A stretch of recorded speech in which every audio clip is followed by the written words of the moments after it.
Summer is officially here, and in today's Modern Parenting, we are talking about how to navigate traveling with kids, whether they're yours or not. Yeah, we've all been there, right? Your plane just took off, and all of a sudden you hear the screaming or the crying. So how do you make sure it's not your child causing all that ruckus? Joining us now is the founder of Old Soul Etiquette, Mariah Humbert. Thank you so much for being with us. Good to see you both. So can we start with just general etiquette? What are things to keep in mind when you're going to travel, whether with a group or a family?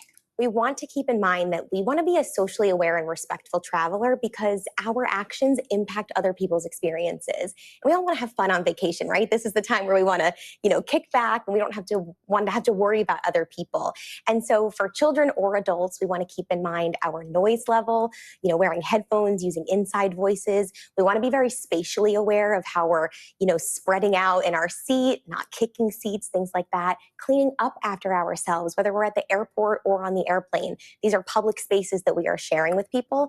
And then lastly, have kind interactions, especially with the airline staff. They're there to help you. Greet them, say please and thank you. It goes a long way. Yeah, my kids are older, so now I'm on the other side, but I have been the parent of the kid who screams the whole flight, or worse, I can't even tell this story. What do you do if you're that parent with young children? What are your tips? I think that the preparation is very important, but to a certain extent, right? You can only control so much when they're little, but having a game plan as a family to say, okay, who's sitting where, what's our plan for each step, even go through a dress rehearsal so the children have a little bit of an idea what to expect. Again, doesn't always work perfectly. Kids are kids, as you know, but I think that expectation will help you not be in the way of others as much as possible. And it also is not having you ask strangers to move seats or things like that.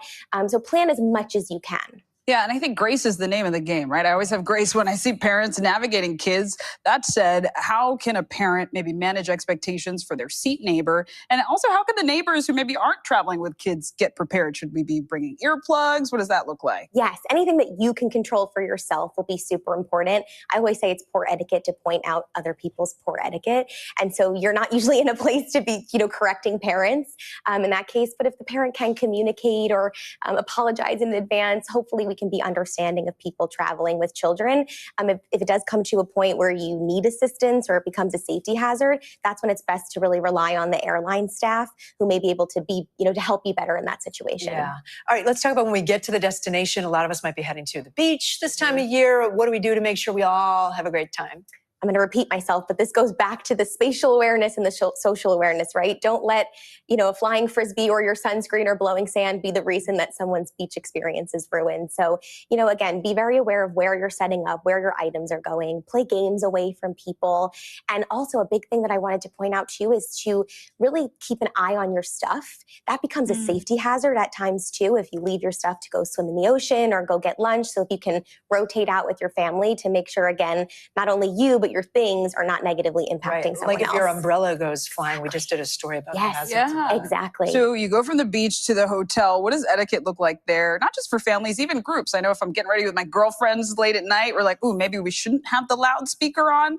What are some considerations? Well, noise ordinances, of course, that's a big one. But also making sure that when you can, reserve things in advance, let the hotel know what to expect so they can accommodate a larger group, making sure we mind our manners and basic courtesies in public spaces like at the pool and the buffet. And again, being aware that this is an experience and a vacation for others as well. I'm looking at tip appropriately, which is probably a whole other separate segment. But what's appropriate?